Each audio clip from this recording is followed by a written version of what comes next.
Assalamualaikum warahmatullahi wabarakatuh. Kenalin, aku Tiara. Di sini aku ingin menjelaskan tentang konsep ilmu perbandingan Islam dan Barat.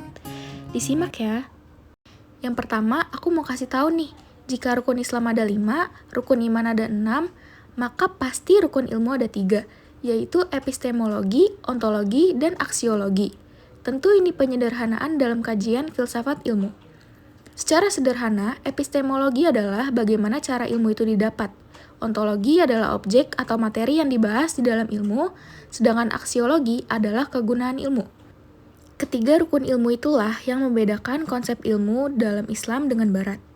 Yang dibahas dalam epistemologi ilmu biasanya soal apa saja saluran ilmu, atau the channel of knowledge, metode-metode ilmu, pembagian dan pembagian ilmu, atau hierarchy of knowledge, dan sebagainya. Dalam pandangan ilmuwan Barat, saluran atau sumber ilmu hanya 2, yaitu panca indera atau senses dan akal atau ratio. Sementara dalam Islam, selain panca indera dan ratio, ditambah sumber dari wahyu, pandangan otoritas atau orang yang pakar di bidangnya, dan juga intuisi atau ilham. Itulah sumber ilmu dalam Islam. Perbedaan itu membuat ilmu dalam peradaban Barat menafikan kehadiran wahyu dalam ilmu. Inilah perbedaan yang menyolok antara konsep ilmu di dalam Islam dan dalam peradaban Barat. Ontologi membahas tentang objek ilmu. Dalam pandangan ontologi Barat, objek ilmu hanya terbatas pada unsur-unsur yang bersifat fisik atau materi semata. Di luar unsur fisik tidak menjadi objek ilmu. Menurut Mulyadi, setelah melalui proses yang cukup panjang atau terutama pasca Renaissance, epistemologi Barat akhirnya cenderung menolak status ontologi objek-objek metafisika dan lebih memusatkan perhatiannya pada objek-objek fisik, atau yang disebut oleh Auguste Comte dengan positivistik. Sementara itu, epistemologi Islam masih dan akan terus mempertahankan status ontologis tidak hanya objek-objek fisik, tetapi juga objek-objek metafisika. Perbedaan cara pandang serta keyakinan terhadap status ontologis ini telah menimbulkan perbedaan yang cukup signifikan antara kedua sistem epistemologi tersebut dalam masalah-masalah yang menyangkut soal klasifikasi ilmu dan metode ilmiah yang akan dibahas kemudian. Oleh karena itu, ontologi Barat biasanya hanya membagi objek-objek ilmu ke dalam masalah-masalah fisik, yaitu segala sesuatu yang bisa diindra.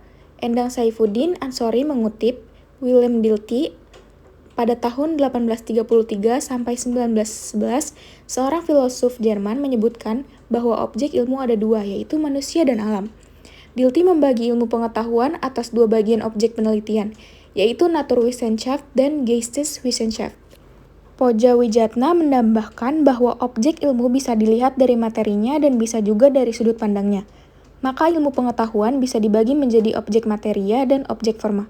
Objek materia atau objectium material object adalah seluruh lapangan atau bahan yang dijadikan objek penelitian suatu ilmu. Objek forma atau objektum formal object adalah objek materi yang disoroti oleh suatu ilmu sehingga membedakan ilmu yang satu dari ilmu yang lain. Jika berobjek materi sama, misalkan manusia sebagai objek materia bisa menjadi cabang berbagai ilmu pengetahuan berdasarkan objek formanya, seperti dilihat dari sudut pandang fisik benda alam maupun ilmu biologi dari sudut pandang perasaan yang berkembang dari dalam dirinya merupakan ilmu psikologi. Jika menyangkut hubungan dengan kelompok masyarakat menjadi ilmu sosiologi. Jika ditinjau asal-usul kelompok manusia tersebut menjadi ilmu antropologi, dan sebagainya. Namun, pada prinsipnya, objek ilmu pengetahuan menurut ilmuwan Barat adalah berupa objek fisik atau manusia dan alam semesta yang dapat diindra. Sementara itu, ilmuwan Islam masa lampau telah menunjukkan objek ilmu tidak hanya hal-hal yang bersifat fisik atau indrawi saja, bahkan hal-hal metafisika menurut mereka lebih real dibanding objek fisik. Bahkan mereka telah menyusun hierarki wujud atau martabah al-mawjudat, justru dimulai dari unsur-unsur yang metafisik menuju unsur fisik. Salah satu sarjana muslim terkenal yang membahas objek atau wujud materi berdasarkan hierarkinya adalah Al-Farabi. Menurut Osman Bakar, Al-Farabi membahas hierarki wujud atau maujud dalam karya besarnya yaitu As-Siyasat Al-Madiniyah dan Al-Madinat Al-Fadilah. Al-Farabi menyusun skema wujud secara hierarkis dengan derajat kesempurnaan yang menurun sebagai berikut. Yang pertama, Tuhan yang merupakan sebab keberadaan wujud yang lain. Yang kedua, para malaikat yang merupakan wujud yang sama sekali imaterial. Yang ketiga, benda-benda langit atau benda-benda angkasa, celestial, dan benda-benda bumi, terrestrial. Dalam pandangan Islam, objek metafisika dipandang lebih penting dengan urutan mulai dari nomor 1 ke nomor 4. Hal ini sangat bertolak belakang dengan pandangan ilmiah modern. Epistemologi Islam menganggap status ontologi objek fisik yang biasa disebut dengan elementary particle menduduki peringkat paling rendah. Sedangkan bagi pandangan ilmiah modern, status ontologi objek fisik menempati posisi yang sangat tinggi, bahkan prinsipal. Sementara segala hal yang bersifat imaterial atau metafisika dianggap tidak bernilai, bahkan sering dianggap hanya sebagai ilusi atau halusinasi. Berarti, objek ilmu di dalam pandangan Islam dan Barat berbeda secara tajam. Islam memprioritaskan unsur spiritualitas, sedangkan Barat dengan sains modernnya memberikan prioritas pada unsur materi atau fisik. Islam mendasarkan segala sesuatu kepada Tuhan dan wahyu yang diturunkannya, sedangkan Barat yang cenderung ateis membuang jauh-jauh nilai ketuhanan bahkan sekedar spiritual. Dari status ontologis objek ilmu kemudian kita menentukan klasifikasi ilmu. Mengingat objeknya sudah berbeda, klasifikasi ilmu dalam pandangan Islam dan pandangan Barat pun berbeda. Sains Barat yang meragukan status ontologis objek non-fisik atau metafisika hanya memasukkan bidang-bidang ilmu yang empiris saja. Oleh karena itu, kita akan sering mendapati klasifikasi ilmu dengan objek fisik saja, seperti pembagian ilmu-ilmu alam atau natural science dan ilmu-ilmu sosial atau social science.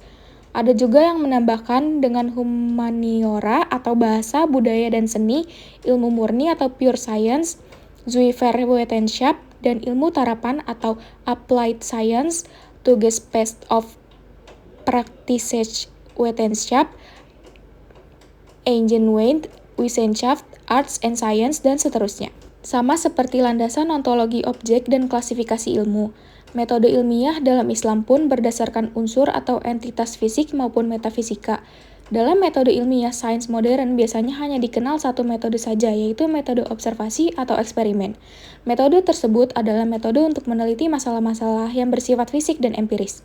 Sedangkan ilmuwan Islam selain menggunakan metode observasi atau tajribi, mereka juga menggunakan metode logis atau burhani untuk objek-objek non-fisik dan metode intuitif atau irfani untuk juga objek-objek non-fisik dengan cara yang lebih langsung. Dengan demikian, perbedaan konsep ilmu di dalam Islam dengan sains Barat modern makin terlihat jelas. Oke, kayaknya cukup sampai di situ aja ya aku menjelaskan tentang konsep ilmu perbandingan Islam dan Barat. Kurang lebihnya mohon maaf kalau ada kesalahan. Makasih yang udah dengerin dari awal sampai akhir. Semoga pelajaran ini bermanfaat bagi kalian semua. Dan semoga apa yang aku jelasin dari awal sampai akhir itu dapat dimengerti. Sekali lagi terima kasih banyak. Wassalamualaikum warahmatullahi wabarakatuh.